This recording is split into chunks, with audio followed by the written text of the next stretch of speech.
Bonsoir à tous, il est 19h à Tahiti, 19h30 aux Marquises et 20h au Gambier. Bienvenue dans ce journal du 31 octobre. J-1 avant le top départ de la course reine de la discipline, la Hawaii Nui Va'a aux îles sous le vent. Plus de 80 équipages s'aligneront sur le départ demain pour les 3 étapes. C'était la cérémonie d'ouverture tout à l'heure qui a rassemblé athlètes, publics et élus. Et nous serons en direct avec Maruki Duri, en direct depuis Wahine. Il nous parlera de l'état d'esprit des rameurs et surtout des enjeux à la veille du grand départ. Les prévisions, alors que va débuter la saison chaude, un risque modéré de cyclone et un risque accru de précipitations entre février et avril. La Polynésie reste malgré tout globalement préservée par rapport à ses voisins du Pacifique. Les détails dans ce journal. Pour en parler, Victoire Laurent de Météo France et Cédric Rigolet, le directeur adjoint de la protection civile, sont nos invités ce soir. Ils nous parleront des prévisions et des recommandations à suivre pour cette saison chaude. Et puis les familles se préparent pour la Toussaint et la commémoration des morts demain et après-demain. Mais les cimetières sont au bord de la saturation par manque de place. Certaines communes agrandissent alors les terrains ou installent des ossuaires. Presque toutes les équipes étaient présentes pour la cérémonie d'ouverture à Wahine tout à l'heure. Le grand départ de la Hawaii Nui Va'a, ce sera dans 12 petites heures. Le public était venu nombreux cet après-midi à Whare, à Wahine, pour assister au défilé des athlètes, sous les yeux des élus également. La mythique course souffle sa 30e bougie cette année.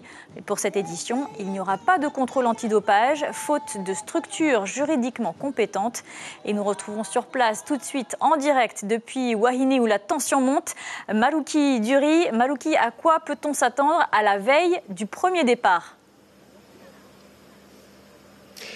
Bonsoir Lucille, eh bien du grand spectacle puisque la Hawaii Nui Va'a c'est avant tout une performance physique et sportive exceptionnelle, 30e édition vous l'avez dit, et il y aura de la glisse forcément dès demain pour la première étape entre Wahine et Re'eatea. Un fort mara'amu est annoncé, un vent d'est-sud-est qui va porter les rameurs vers un cap plutôt vers Ta'a. En tout cas il y aura du gros surf comme on dit dans le monde du Va'a, et pour affronter de telles conditions il faut que la pirogue soit bien préparée. Ça fait 2 jours que les équipes sont concentrées pour attacher de manière parfaite les yatos. Regardez, le cordage a été installé pour éviter les chavirages également. Tout est bien ficelé avec également les bâches pour éviter que l'eau ne rentre et n'alourdisse la pirogue. Et puis un élément important qu'on tenait à vous montrer, c'est cette balise GPS qui sont actuellement posées. Ces balises GPS par 2 personnes. Chacun des équipages va embarquer une balise GPS. C'est important pour le suivi, le tracé du cap et aussi pour la sécurité donc des rameurs. Du beau spectacle, on est dans le parc Ava, c'est ici que dès 5h30 plus de 200 voire 300 rameurs seront prêts à s'affronter. Et puis la rame, c'est aussi ces générations qui s'entremêlent, qui rament ensemble parfois sur une pirogue. Regardez plutôt ce sujet préparé par Inaso Raveino et Sandro Lee sur notamment la relation père-fils et également frère dans le monde du Va'a. Regardez. C'est la pirogue latée la plus connue au monde. La Matahina originelle, l'une de ses particularités, elle n'a connu qu'un seul barreur, Reteeb, le fils de son concepteur. Depuis que je suis petit, je rame dessus cette pirogue et c'est une habitude. Après, je sais ce que la pirogue est beau et je suis content de partager avec les copains, de pouvoir ramer avec eux et même de pouvoir faire le Hawaii Nui avec tous les boys. Un mot d'ordre en Va'a, le Tahoe, comprenez l'union, un état d'esprit qui est aussi partagé au sein de la fédération. Je pense qu'on peut dire que ça fait toujours plaisir de se retrouver ici à Whare tous les ans. Ça fait pour la 30e édition. Ça fait chaud au cœur de se retrouver. Même si certains nous ont quittés. Hier, Papiassé nous a quittés. Qu'il va au grand pays. Quoi de plus fort que le lien fraternel au sein d'un équipage? Cela se voit aussi dans les équipes étrangères. D'aussi loin qu'ils se souviennent, Justin de Kalahuikai, avec son frère, ont toujours ramé ensemble. La fraternité dans le VA est une chose extraordinaire. Pour la plupart, on est vraiment proches, même pour ceux que nous venons de rencontrer. On partage l'amour de la rame, on a créé une connexion vraiment forte, ce qui fait que l'on est plus fort ensemble et que l'on peut titiller les meilleurs rameurs mondiaux. Parmi les détails qui peuvent faire la différence dans une course de cette envergure, la fraternité au sens propre comme au sens figuré est sûrement l'un des plus déterminants. Et les équipes de Polynésie la Première sont prêtes, elles aussi, pour vous faire vivre la Havaikini Va'a au cœur de l'action, où que vous soyez en Polynésie. 5 Poti Marara sont mobilisés pour la télé et la radio, pour les caméras, les drones et les commentateurs. Pour les 3 étapes à suivre en direct, un dispositif exceptionnel pour assurer la transmission. Le grand départ sera donc donné demain matin à suivre en direct à partir de 6h55 en télé et sur le web et dès 6h30 en radio. Depuis Whare à Wahine, une première étape de 44 km et demi jusqu'à Reatea. 3h30 de course pour les meilleurs en fonction des conditions météo avec 4 caps différents possibles. Et en marge de cet événement sportif, une touche d'art, des fresques Onu'u ont été dévoilées et inaugurées cet après-midi dans l'aérogare de Wahine. Également une sculpture de poissons volants à l'extérieur. Il s'agit du premier projet artistique du festival sur cette île. Les œuvres représentent des traditions, des lieux où la faune et la flore locale. Plusieurs artistes de Wahine et de Tahiti y ont collaboré avec 2 graffeurs venus de l'Hexagone, comme l'explique Sarah Roopigna. Elle est interrogée par Maruki Duri. Tout l'aéroport a été intégralement transformé par des fresques et une sculpture géante d'un marara qu'on a réalisée avec le groupe OPT. Elle valorise le patrimoine naturel et culturel de Wahine. Elles font revivre des traditions ancestrales, celles de, par exemple du concours de cerf-volant qui a existé avant sur le Motu Maeva, cette image subliminale de la femme allongée que représente Wahine, les parcs à poissons, aussi qui sont l'un des seuls gardes à manger encore de Polynésie qui demeurent. Donc c'est vraiment en fait une attractivité qui devient culturelle et touristique puisqu'on voit déjà que tous les résidents, tous les passants qui arrivent à l'aéroport sont subjugués par ces œuvres créées par nos artistes locaux de Tahiti et de Wahine également, ainsi qu'un artiste métropolitain, Kalouf, accompagné par Romain Lardvancher, qui ont créé l'œuvre du marara géant à l'extérieur. Un risque modéré de cyclone en Polynésie pour cette saison chaude selon les spécialistes météo. La Polynésie reste globalement préservée par rapport à ses voisins du Pacifique. El Niño sera atypique pour reprendre les mots des prévisionnistes. Alors, à quoi s'attendre pour cette période? Éléments de réponse, Chiquita Teiva et Vito Tapo. On se souvient encore des dégâts causés par le cyclone Veena en 83 ou encore plus proche de nous, Oli, en 2010. Avec un phénomène El Niño bien installé dans le Pacifique, Météo France annonce 50% de risque qu'un nouveau phénomène cyclonique frappe nos archipels vers les mois de décembre, janvier. Le risque est plus élevé que les années précédentes, le risque cyclonique. Les îles qui doivent en fait se préparer à éventuellement vivre un phénomène de dépression. Ça va être la Société, les Tuamotu, les Australes. Certaines communes se sont déjà préparées. À Mahina, le maire a sous la main son plan communal de sauvegarde pour sécuriser ses populations. On a expérimenté à chaque inondation, à chaque période cyclonique, et le fait d'organiser les secours, le fait de dispatcher, le fait de répartir les moyens aux zones les plus sensibles. Et c'est le cas de tous les habitations qui sont sur le littoral. Donc le maire prend un arrêté d'évacuation et au moins ça couvre un peu l'action publique qui est mise en œuvre pour sauvegarder des vies. Oui, mais côté population, surtout celles qui résident sur le littoral, les avis sont mitigés sur l'évacuation des lieux en cas de cyclone. Non. C'est la volonté de Dieu. Personne n'a rien à voir. C'est la nature. Si ça ne quand même pas à la maison, sinon il y a les voleurs, ils vont profiter aussi pour venir à la maison.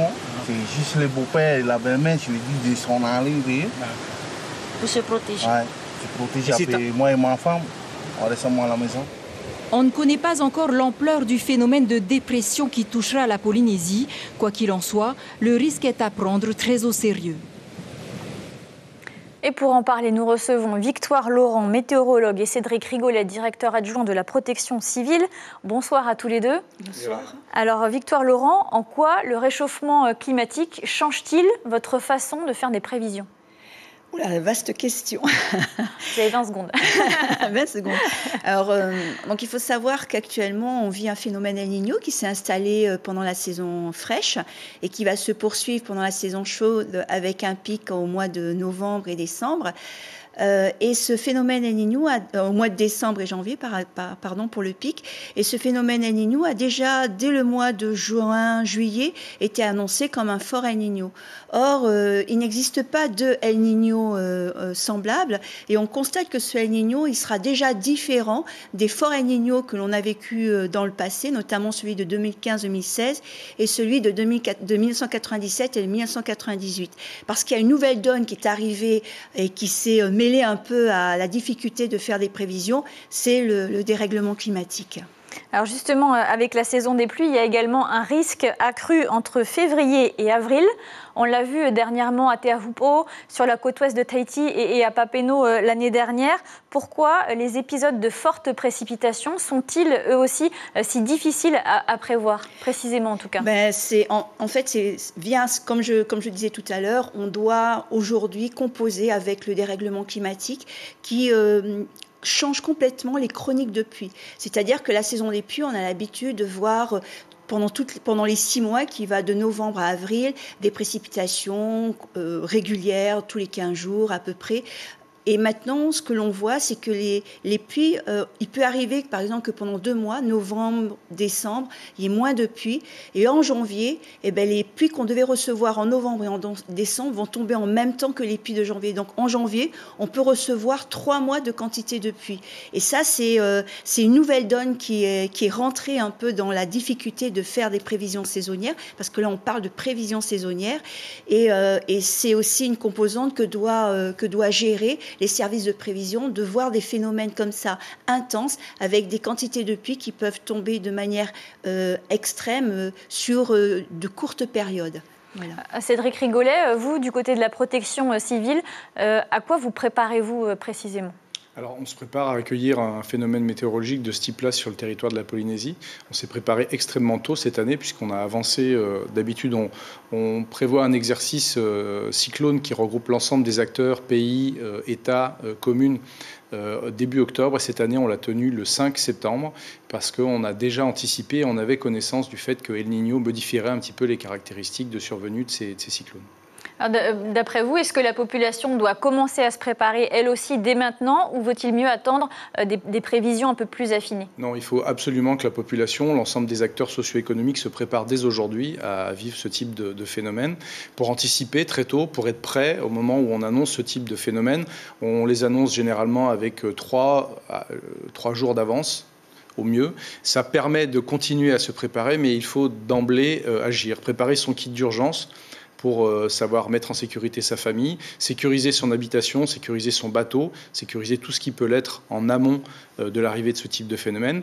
Prendre connaissance des consignes, et je vous ai amené ici le petit livret réalisé par le Haut-Commissariat et qui permet de rappeler à l'ensemble des Polynésiens les conduites à tenir en cas de cyclone, et puis s'informer aussi sur les zones où les populations peuvent s'abriter, se renseigner auprès des communes, puisque c'est elles qui ont la responsabilité d'ouvrir et de tenir les abris de survie en cas de cyclone. Donc il faut anticiper dès à présent et puis se remobiliser au moment où l'annonce survient pour être prêt quelques jours après à affronter ce type d'événement. Alors qu'est-ce que vous conseillez dès à présent de faire? C'est par exemple de faire des stocks d'eau, des stocks de nourriture, puisque c'est important que la population puisse être au moins 24 heures autonome pour pouvoir vivre le passage du cyclone. Comme je l'ai dit, consolider les habitats, consolider les amarrages des bateaux, nettoyer les canalisations. Donc dès maintenant, le scotch sur les vitres, les cordes sur les toits. Pas le scotch sur les vitres et pas les cordes pour l'instant, mais en tout cas préparer tout ce qui peut l'être, ne pas attendre à avoir à élaguer les arbres quelques jours avant, puisqu'on n'aura plus le temps de le faire. Et puis on sait très souvent que l'ensemble des populations se mobilisent au même moment, vont dans les mêmes magasins, acheter les mêmes produits. Donc il faut le faire d'emblée pour pas qu'on ait de pénurie quelques jours avant, et surtout qu'on ait la capacité de se préparer, de préparer sa famille, de repasser des consignes, de rassurer aussi les enfants, l'ensemble de la population, et puis de s'organiser, savoir qui va aller dans quelle habitation qui sera un petit peu plus solide. Autant se préparer maintenant pour être prêt quelques jours avant l'événement. Un peu d'anticipation. Donc, absolument. Merci Victoire Laurent et Cédric Rigolet d'avoir été avec nous ce soir. Je rappelle que vous êtes météorologue et directeur adjoint de la protection civile. Merci. Merci, bonsoir. Merci. Le maire de Mahina ainsi que 9 de ses proches, des conseillers municipaux et des membres d'associations devaient comparaître ce matin au tribunal. Ils sont soupçonnés d'avoir fait supporter à la commune de Mahina une partie des frais d'un voyage en Nouvelle-Zélande par le biais d'une association présidée par l'épouse de Damas Tewira. L'affaire a été renvoyée à l'année prochaine. Image signée Jacques Damour. Les communes de la zone urbaine se regroupent en communauté de communes. Premier conseil communautaire ce matin pour Te Porionuu, c'est son nom, qui englobe Papeete, Pir'e et Aroué. À compter du 1er janvier prochain, cette nouvelle communauté de communes prendra en charge la collecte et le traitement de l'eau et des déchets végétaux. Cette mutualisation permet de réaliser des économies et d'accéder à des subventions.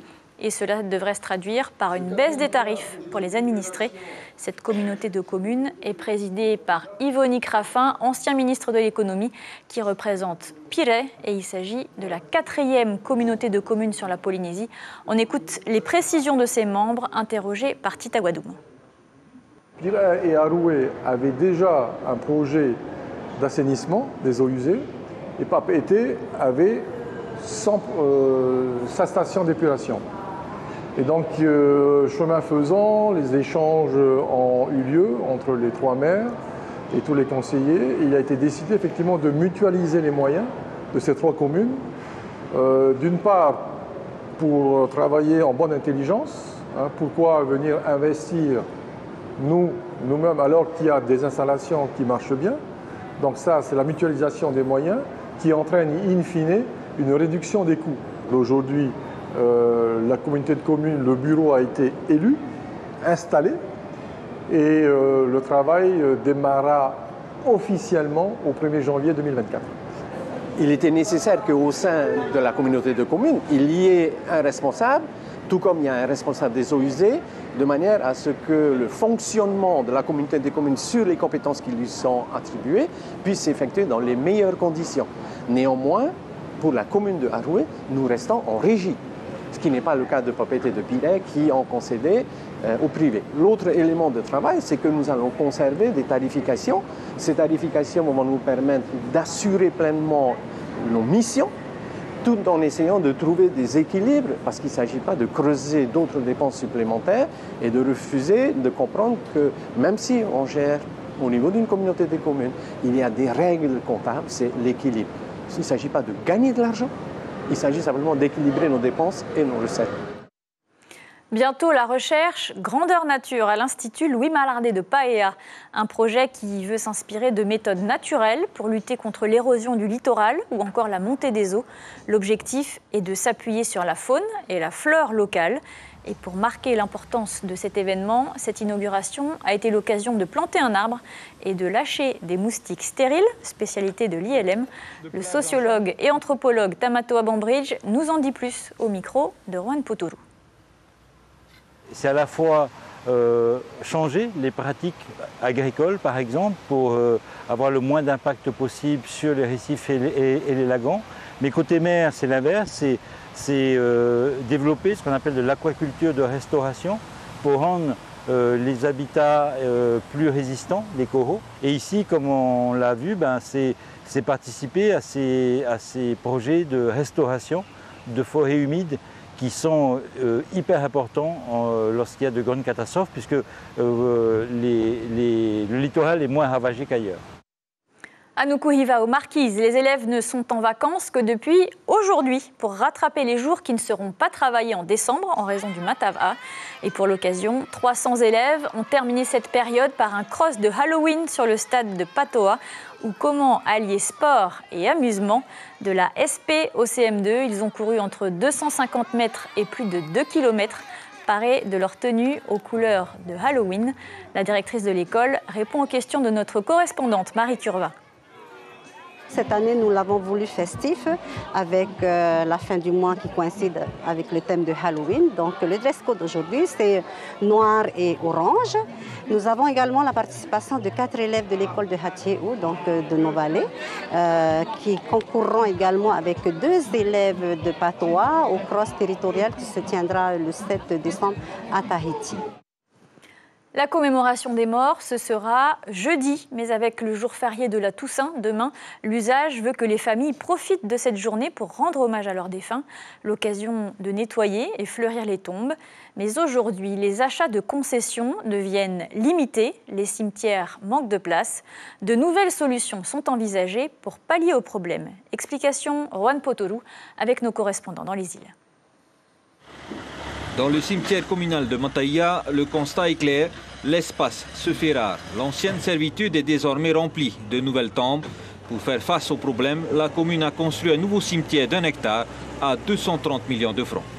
Le nouveau cimetière, donc c'est 240 concessions. Hein, donc, dans une concession, donc on va pouvoir enterrer 2 voire 3 personnes. Donc il va faire un total donc, de à peu près donc, plus de 600 personnes qu'on pourra enterrer dans le cimetière. Donc un sacré match par rapport aux années à venir. Voilà, donc on estime hein, donc les chiffres qu'on a donc, en moyenne tous les ans, c'est de 40 décès dans la commune de Mataia. Donc voilà, donc ça nous fait donc, un cimetière donc, qui a à peu près donc, allez, minimum 15 voire 20 ans. Ouais, je pense que c'est une bonne chose parce que ici il y a presque plus de place. Ça devient un problème ici à Mataia. Oui. Du côté de la commune de Pire-Air, c'est le même scénario. Le foncier se raréfie. Pour certains administrés, on a recours à l'exhumation, comme pour Noëlla, avec le corps de son défunt père disparu il y a 12 ans. Une opération délicate réalisée par des professionnels. On n'a pas le choix si tu veux gagner de la place parce qu'une autre concession, ce n'est pas possible que tu vas l'avoir parce qu'il faut demander à la mairie et ils vont te dire vous avez déjà une concession. Et je pense que la mairie va nous proposer aussi cette formule, l'exhumation. Et après, aujourd'hui, on tend justement à cette formule parce qu'il n'y a plus de place pour enterrer nos corps dans les communes. Regardez, Pire-Air, c'est plein maintenant, c'est presque comme à l'Uranie, mais il y a des étages aussi qui montent. Hein. Sur l'île Sœur aussi, beaucoup de solutions sont envisagées. Parmi elles, la construction de nouveaux ossuaires et la mise en vente de nouvelles concessions funéraires. On a d'ailleurs un ossuaire déjà au cimetière de Hapiti et 2 autres ossuaires en projet sur Afreito et sur Teavaro. Ouais. On est en train aussi de réfléchir sur la mise en place des concessions funéraires parce qu'actuellement sur Moria, tous les emplacements au cimetière sont mis à disposition gratuitement des familles et ces concessions funéraires vont répondre à une demande de beaucoup de familles mais vont nous permettre aussi de percevoir des recettes. Face à la saturation progressive des cimetières, les communes envisagent dans les prochaines années des solutions peu populaires, comme la création d'un crématorium. Le coût estimé avoisinerait le demi-milliard de francs pacifiques. Avant de refermer cette édition, je vous en rappelle l'un des principaux titres. 50% de risque cyclonique en Polynésie pour cette saison chaude, selon les prévisions de Météo France. Un risque plus élevé en décembre et janvier. Quant aux précipitations, elles sont à redouter plutôt de février à avril. La Polynésie reste toutefois globalement préservée par rapport à ses voisins du Pacifique. À suivre, l'émission Our Dreams Tahiti, puis la série SWAT. L'information locale continue dès demain matin, 6h en radio avec Ibrahim Ahmedazi et Carlos Natua. On se quitte sur ces images de la fresque Ono'u à Wahine. Très belle soirée sur la première, bien sûr. À demain.